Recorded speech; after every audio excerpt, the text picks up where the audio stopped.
जय हिंद साथियों, आज आपका हम लेकर चलते हैं यूपी बोर्ड क्लास 10 का साइंस। आज हम साइंस में आपको भौतिक विज्ञान का लेकर चलेंगे हम पार्ट जो होगा गोली दर्पण। आज हम आपको गोली दर्पण के बारे में बताएंगे, लेकिन हम उसके पहले आपको बता देते हैं कि हमने आपको टारगेट रखा है 75 डेज। 75 डेज में हम क्या करेंगे, आपका क्लास 10 का पूरा फिजिक्स क्या करेंगे, कंप्लीट करेंगे। ठीक है, तो चलते हैं आज आपके अगले टॉपिक की तरफ, जिसका जो टॉपिक है आपका गोली दर्पण। तो गोलीय दर्पण क्या होता है, नाम ही है क्या, गोलीय दर्पण। नाम ही क्या है उसका, गोलीय दर्पण। गोलीय दर्पण का मतलब हो जाएगा कि ऐसा दर्पण जिसका परावर्तक पृष्ठ क्या होता है, गोली होता है। हमने आपको बताया था परावर्तन, जिसका परावर्तक पृष्ठ क्या होता है, गोली होता है। ठीक है, मतलब कि जिसमें हम क्या करें, प्रकाश आए और उससे टकराकर चले जाए जिस पृष्ठ से, उसे हम क्या कहेंगे, आपका वह पृष्ठ क्या हो, गोली है, तो उसे हम क्या कहेंगे, गोली दर्पण कहेंगे। कहेंगे क्या कि वह दर्पण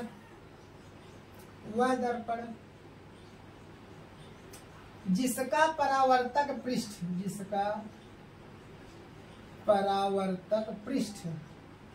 गोलीय होता है। क्या होता है, गोलीय होता है, गोलीय दर्पण कहलाता है। गोलीय दर्पण कहलाता है, मतलब कि वह दर्पण जिसका परावर्तक पृष्ठ क्या होता है, गोली होता है, गोली दर्पण कहलाता है। बात समझ गए। यह आपका दो प्रकार का होता है। यह कितना होता है, दो प्रकार का होता है। एक आता है आपका अवतल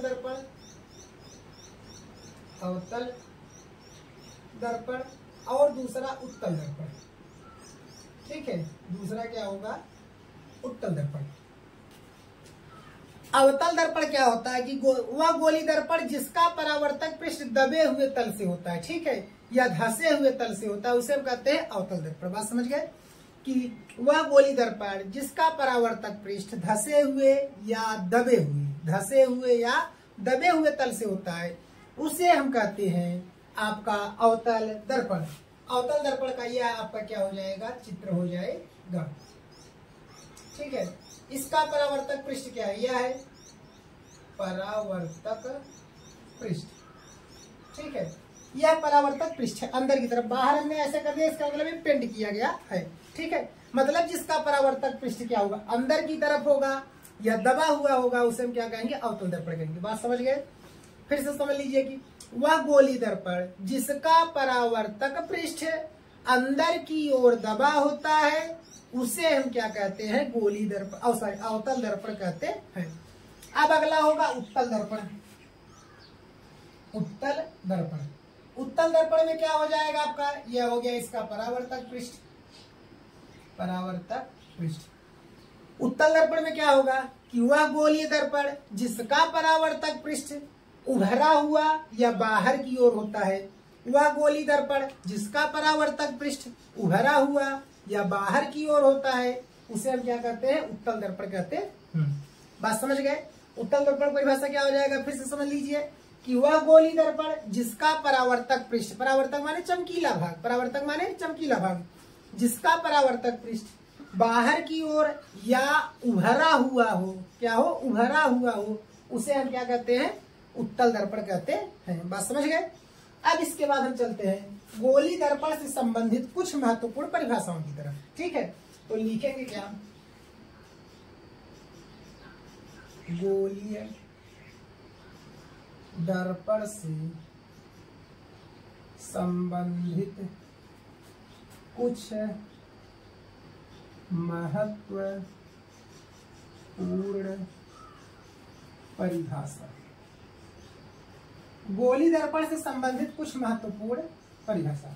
बात समझ गए। अब आज का हमारा क्या टॉपिक है कि गोली दर्पण से संबंधित कुछ महत्वपूर्ण परिभाषाएं चलेंगी। तो परिभाषा में आपका पहला बनेगा ध्रुव। क्या होगा, ध्रुव, जिसको डिनोट किससे करेंगे, पी से। बात समझ गए, ध्रुव। अब देखिए, यही आपका गोली दर्पण है, चाहे आपका अवतल की बात करें चाहे आपका उत्तल की बात करें। गोली दर्पण का यह क्या है, मध्य बिंदु है। यह क्या है, मध्य बिंदु है। इसको हम किससे प्रदर्शित करते हैं, पी से।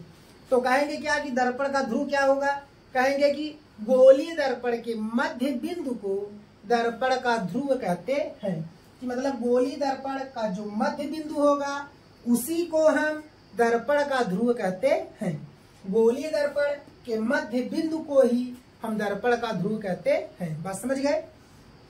गोलीय दर्पण के मध्य बिंदु को दर्पण का ध्रुव कहते हैं। बात समझ गए? इसे किससे प्रदर्शित करते हैं?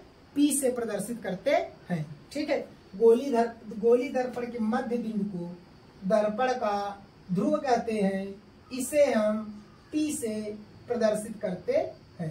ठीक है, यह आपका हो गया दर्पण का ध्रुव। कोई दिक्कत साथियों? नहीं है। चलिए, इसके बाद आएगा वक्रता केंद्र। वक्रता केंद्र क्या आएगा मेरे प्यारे दोस्तों?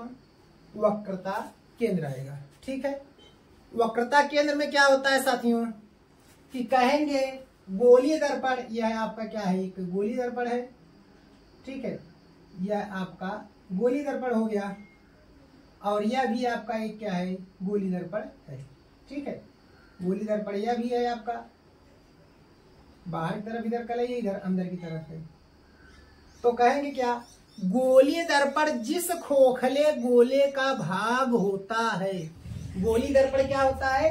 जिस खोखले गोले का भाग होता है। मतलब इधर से इतना कट गया, इतना हम काट के निकाल सकते हैं इधर से, तो इतना ही आपका बच्चा, मतलब यह हिस्सा बच जाएगा। या इधर से इतना काट के निकाल दे तो इतना काट के निकला, यह हिस्सा केवल बचा यह वाला। तो कहेंगे क्या कि गोलीय दर्पण जिस खोखले गोले का भाग होता है। बात समझ गए? गोलीय दर्पण क्या होता है? जिस खोखले गोले का भाग होता है, उस गोले के केंद्र को हम क्या कहते हैं मेरे प्यारे भाइयों? वक्रता केंद्र कहते हैं। क्या कहते हैं? वक्रता केंद्र कहते हैं। गोलीय दर्पण जिस खोखले गोले का भाग होता है, उस गोले के केंद्र को वक्रता केंद्र कहते हैं। बात समझ गए? बात समझ में नहीं आया? हमने क्या कहा कि गोलीय दर्पण जिस खोखले गोले का भाग होता है, उस गोले के केंद्र को वक्रता केंद्र कहते हैं। समझ में आया एकदम? तो इसे हम किससे प्रदर्शित करते हैं? C से प्रदर्शित करते हैं। किससे प्रदर्शित करते हैं? C से प्रदर्शित करते हैं। तीसरा हो जाएगा आपका वक्रता त्रिज्या। क्या हो जाएगा मेरे प्यारे साथियों? वक्रता त्रिज्या। ओके, अब क्या होगा? वक्रता त्रिज्या की परिभाषा हम बोल रहे हैं, यही परिभाषा आप यही लिख सकते हैं या बुक उठाकर अपने अकॉर्डिंग ही बना सकते हैं। बस आप समझते रहिए। तो अगला क्या आएगा मेरे प्यारे साथियों? वक्रता त्रिज्या। क्या आएगा? वक्रता त्रिज्या। ठीक है, साथियों का मतलब यह नहीं है, क्योंकि जब आप समकक्ष हो जाते हैं तो उसको क्या कहते हैं? साथी कहेंगे। ठीक है, तो क्या हो जाएगा? वक्रता त्रिज्या। वक्रता त्रिज्या भी क्या कहेंगे कि गोलीय दर्पण जिस खोखले गोले का भाग होता है। गोलीय दर्पण क्या होता है? जिस खोखले गोले का भाग होता है, उस गोले की त्रिज्या को वक्रता त्रिज्या कहते हैं। बात समझ गए? हमने क्या कहा कि गोलीय दर्पण जिस खोखले गोले का भाग होता है, गोलीय दर्पण जिस खोखले गोले का भाग होता है, उस गोले की त्रिज्या को वक्रता त्रिज्या कहते हैं। इसे R से प्रदर्शित करते हैं। बात समझ गए? गोलीय दर्पण जिस खोखले गोले का भाग होता है, उस गोले की त्रिज्या को वक्रता त्रिज्या कहते हैं। या दूसरी परिभाषा अगर सुनना चाहें तो सुन लीजिए। गोलीय दर्पण के ध्रुव से वक्रता केंद्र को मिलाने वाली रेखा। गोलीय दर्पण के ध्रुव से वक्रता केंद्र को मिलाने वाली रेखा, या गोलीय दर्पण के ध्रुव से वक्रता केंद्र तक की दूरी को, वक्रता केंद्र के तक की दूरी को हम क्या कहते हैं? वक्रता त्रिज्या कहते हैं। अरे भाई, त्रिज्या आपने पढ़ा है ना? त्रिज्या जानते हैं? त्रिज्या यही वृत्त है, यहां से यहां तक त्रिज्या होता है। तो यह त्रिज्या वो त्रिज्या है क्या? यह ध्रुव हो गया या C हो गया? तो कहेंगे क्या कि गोलीय दर्पण के ध्रुव से वक्रता केंद्र तक की दूरी को हम क्या कहेंगे? वक्रता त्रिज्या कहेंगे। बात क्लियर? गोलीय दर्पण के ध्रुव से वक्रता केंद्र तक की दूरी को क्या कहेंगे? वक्रता त्रिज्या कहेंगे। बस सीधी बात। ओके, अब इसके बाद अगला चलते हैं हेडिंग हम अभिलंब। क्या चलते हैं? अभिलंब। ठीक है, अभिलंब। ठीक है, इसको हम प्रदर्शित करेंगे यन से। किससे प्रदर्शित करेंगे? यन से। तो कहेंगे क्या कहेंगे कि वक्रता केंद्र से गोली दर्पण को मिलाने वाली रेखा क्या कहलाती है? अभिलंब कहलाती है। वक्रता केंद्र से, ठीक है, गोली दर्पण को मिलाने वाली रेखा, मतलब गोली दर्पण पे आप कोई भी रेखा वहां से खींच दीजिए, वो रेखा क्या हो जाएगा? अभिलंब हो जाएगा। वक्रता केंद्र से गोली दर्पण को मिलाने वाली रेखा क्या कहलाती है? आपकी अभिलंब कहलाती है। बात समझ गए कि कोई डाउट? हाँ, कोई दिक्कत? चलिए अब अगला हेडिंग चलते हैं। मुख्य फोकस, क्या कहेंगे? मुख्य फोकस। मुख्य फोकस, ठीक है। अब आपका 5वां है क्या? मुख्य फोकस। अब देखिए, यह आपका एक हो गया, ठीक है, और दूसरा है आपका यह हो गया, ये आपका एफ हो गया, ये सी हो गया, ये एफ हो गया, ये सी हो गया। यहाँ से प्रकाश ऐसे आई लौट गई, यहाँ से ऐसे आई लौट गई, यहाँ से ऐसे आई ऐसे गई, यहाँ से ऐसे आई ऐसे गई, ठीक है, ऐसे। तो अब ध्यान दीजिएगा, मुख्य फोकस क्या होगा? कहेंगे क्या मुख्य फोकस की परिभाषा में? कि हम मुख्य अक्ष के समांतर, अभी मुख्य अक्ष का नहीं बताया, चलिए मुख्य अक्ष भी बता दे रहे। इसके बाद कहेंगे क्या कि मुख्य अक्ष के समांतर, यह आपका जो लाइन होता है, दर्पण के ध्रुव से जो लाइन जाती है, वक्रता केंद्र और दर्पण के ध्रुव को मिलाने वाली रेखा को हम क्या कहते हैं? मुख्य अक्ष कहते हैं। अभी इसको भी बता दे रहे हैं, ठीक है। ये चलिए अच्छा, इसको बताने के बाद बता दे रहे हैं। तो कहेंगे क्या, बस जानते रहे, दर्पण के ध्रुव से वक्रता केंद्र को मिलाने वाली रेखा क्या कहते हैं? मुख्य अक्ष कहते हैं। तो कहेंगे क्या, यह मुख्य अक्ष हुआ, यह मुख्य अक्ष हुआ, मुख्य अक्ष, मुख्य अक्ष, ठीक है, प्रिंसिपल एक्सिस। क्या? Principal axis.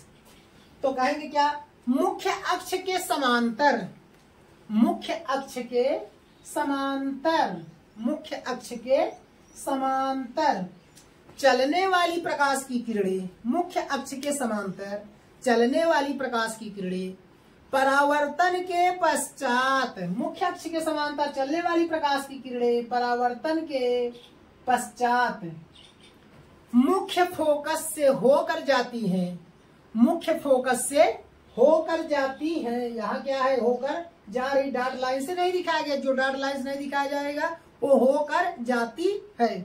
मुख्य फोकस से होकर जाती है या मुख्य फोकस की ओर जाती हुई प्रतीत होती है। लेकिन यहाँ पे ऐसे क्या है? ऐसे लौट गया, ठीक है, मतलब ऐसा मानेंगे किसकी तरफ जा रहा है, लेकिन यहाँ से क्या है? आता है, लेकिन कहेंगे जाती हुई प्रतीत होती है।